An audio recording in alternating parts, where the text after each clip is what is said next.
দেখছেন ধর্মযুদ্ধ 2024 আপনাদের সঙ্গে মধুবন্তী আমি। প্রথম দফার ভোট গ্রহণ সকাল থেকে শুরু হয়েছে। বিভিন্ন জায়গার ছবি, বিভিন্ন কেন্দ্রের ছবি আপনাদের দেখাচ্ছি। শীতলকুচিতে নজর রাখবো, পাথরের আঘাতে জখম ভোটার, সেই ছবি, সেই খবর আপনাদের দেব। পাথরের আঘাতে আহত ভোটার, শীতলকুচির ছবি দেখতে পাচ্ছেন।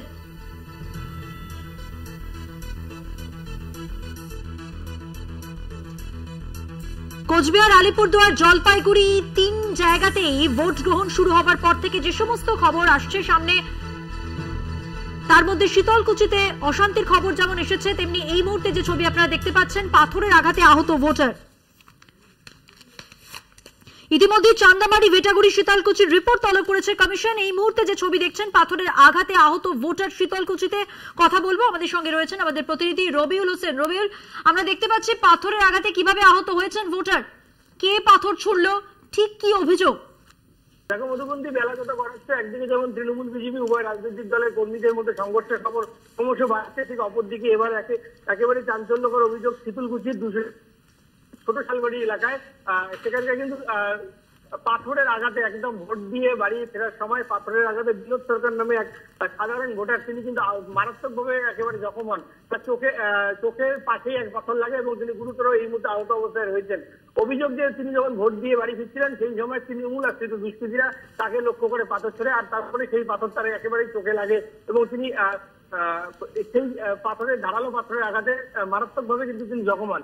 এই মুহূর্তে সেই ঘটনাকে কেন্দ্র করে যথেষ্ট চাঞ্চল্য সৃষ্টি হয়েছে। তোমাকে আরো জানিয়ে রাখি, বেলা যত বাড়ছে দফায় দফায় কিন্তু শীতলকুচি, ভেটাগুড়ি, চান্দামারি সহ একাধিক এলাকা উত্তপ্ত হয়ে উঠছে এবং ইতিমধ্যে কিন্তু এই তিনটি এলাকার ঘটনার কারণে ইতিমধ্যে কিন্তু নির্বাচন কমিশন রিপোর্ট তলব করেছেন।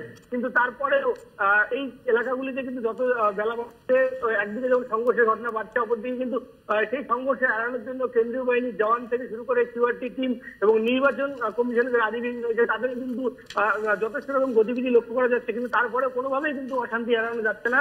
ক্রমে ক্রমে কিন্তু আরো উত্তপ্ত হয়ে উঠছে কোচবিহার লোকসভা কেন্দ্র এবং বিগত যে লোকসভা নির্বাচনের সময় যে দৃশ্য, সেই রকমভাবে সেই দৃশ্য কিন্তু ফুটে উঠছে এবারের নির্বাচনের সময়। ধন্যবাদ রবিউল। কথা বললাম আমাদের প্রতিনিধি রবিউল হোসেনের সঙ্গে।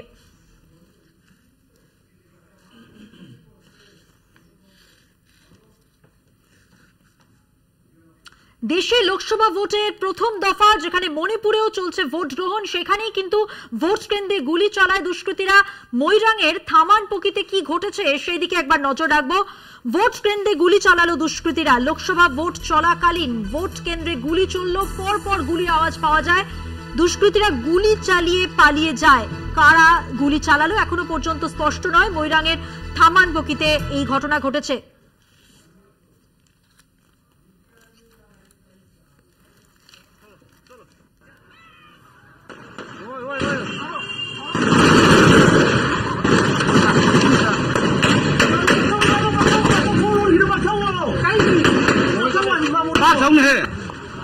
चलो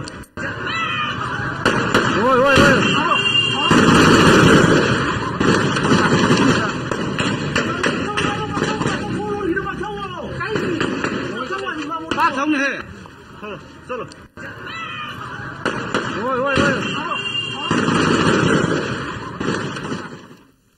আরো বিস্তারিত জেনে নেব। আমার সঙ্গে টেলিফোন লাইনে রয়েছেন আমার সহকর্মী এবং প্রতিনিধি অঙ্কুর ভট্টাচার্য। অঙ্কুর, শুক্রবার ভোট শুরুর পর থেকেই বিভিন্ন এলাকা থেকে বিক্ষিপ্ত সংঘর্ষের খবর পাওয়া যাচ্ছিল।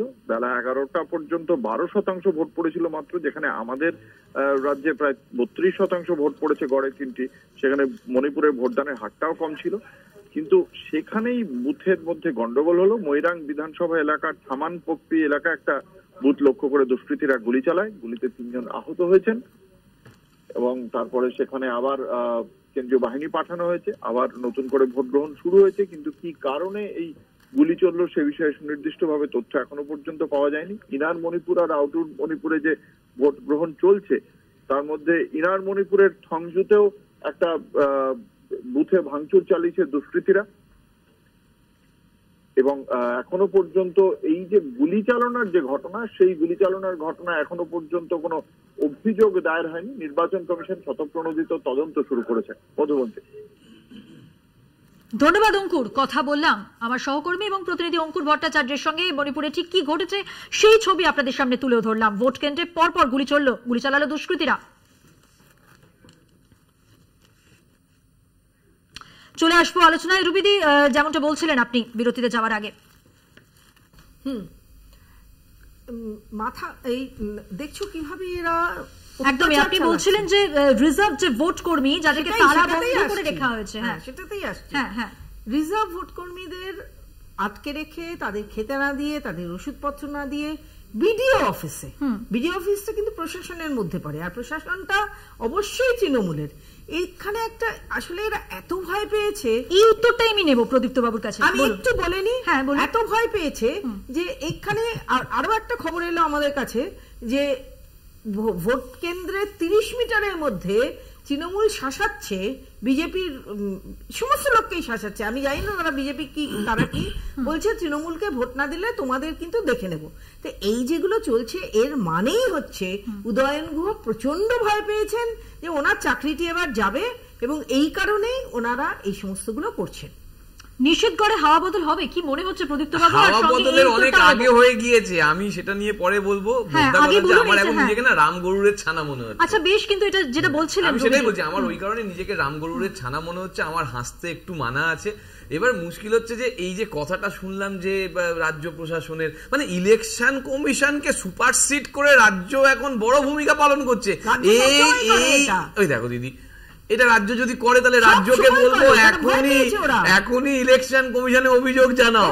এই কলকাতা টিভির তরফ থেকে, কলকাতা টিভির মাধ্যমে আমি অভিযোগ করছি, তৃণমূল কংগ্রেসের মুখপাত্র যে রুবি ম্যাডাম এখানে যেটা বলছেন তার ভিত্তিতে একটা অভিযোগ করা হোক যে ইলেকশন কমিশনকে সুপারসিড করা হচ্ছে।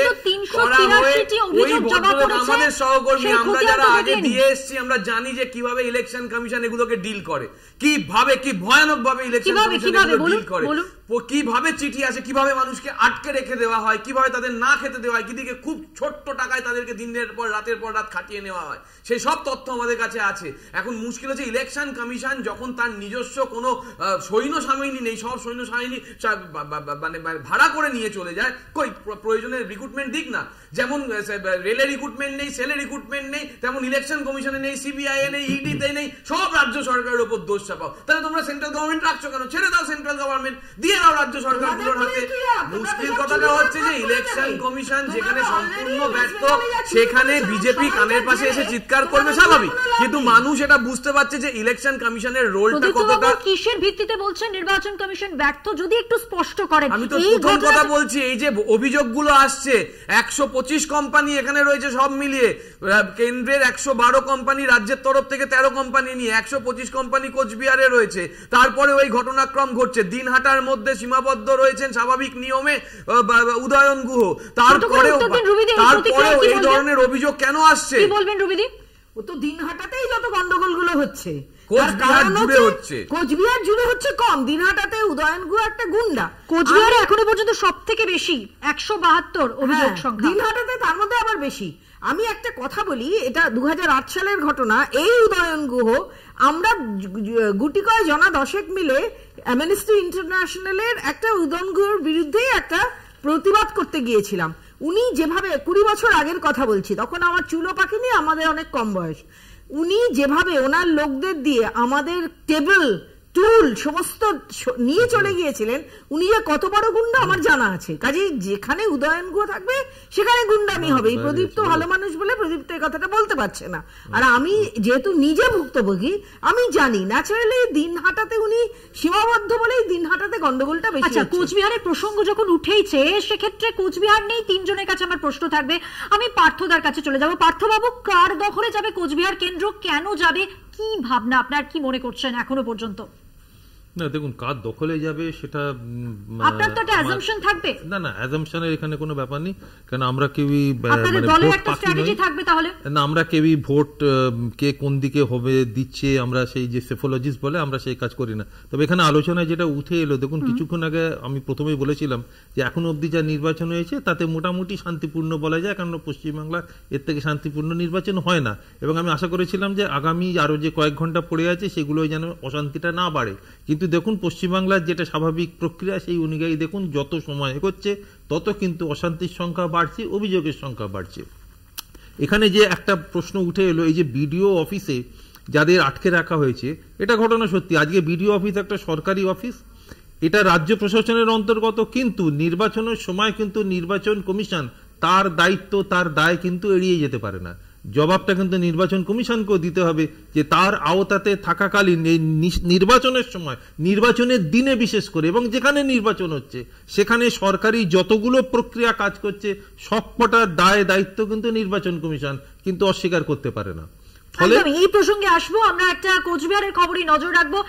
জানি রাখি ফুলিমারি বুথ সংলগ্ন এলাকা, সেখানে উদ্ধার হয়েছে বোমা, 9টি তাজা বোমা উদ্ধার হয়েছে। এর আগেও আপনাদের জানিয়েছি ফুলিমারি এলাকায় এই ঘটনা ঘটেছে, যেখানে তাজা বোমা উদ্ধার হয়েছে এবং এই তাজা বোমা উদ্ধারকে ঘিরে চাঞ্চল্য। রাত থেকেই বোমাবাজির অভিযোগ উঠেছিল, গ্রামবাসীরা এই অভিযোগ করেছে।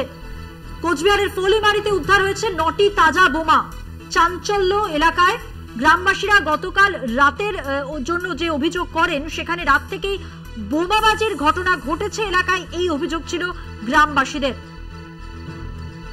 ফুলিমারি, কোচবিহারের ফুলিমারি এলাকা, সেখানে 9টি তাজা বোমা উদ্ধার হয়েছে এখনো পর্যন্ত যা খবর। দেখছেন সেই ছবিও, সেই মুহূর্তের ছবি, তাজা বোমা উদ্ধারের সময়ের ছবি আপনাদের দেখাচ্ছি। প্লাজমায় যে ছবি আপনারা দেখতে পারলেন, আরো বিস্তারিত তথ্য এই সংক্রান্ত জানাবেন আমাদের প্রতিনিধি অনুপম সাহা। দেখুন,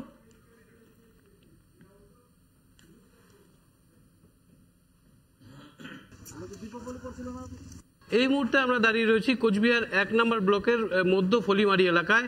এই এলাকা থেকে কিছুটা দূরেই 4-এর 35 নম্বর বুথ, সেখানে কিন্তু বিজেপির পুলিং এজেন্ট মাধব বিশ্বাসের বোমার আঘাতে মৃত্যু হয়েছিল, এমনই অভিযোগ উঠেছিল তৃণমূল কংগ্রেসের বিরুদ্ধে।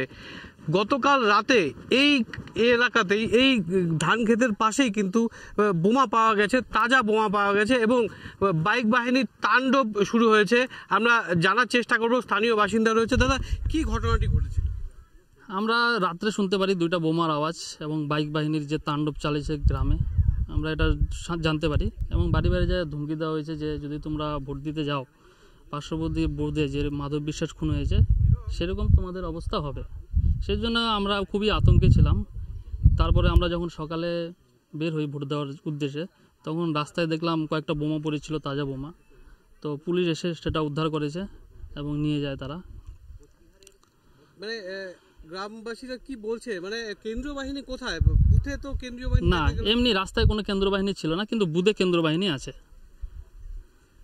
বুঝতে পারছো যে অনেকটাই কিন্তু আতঙ্কে রয়েছে এই গ্রামবাসীরা। কোচবিহার থেকে অনুপম সাহা, কলকাতা টিভি। নির্বাচন সংক্রান্ত আরো আলোচনা নিয়ে ফিরছে একটা ছোট্ট বিরতির পর, সঙ্গে থাকবেন।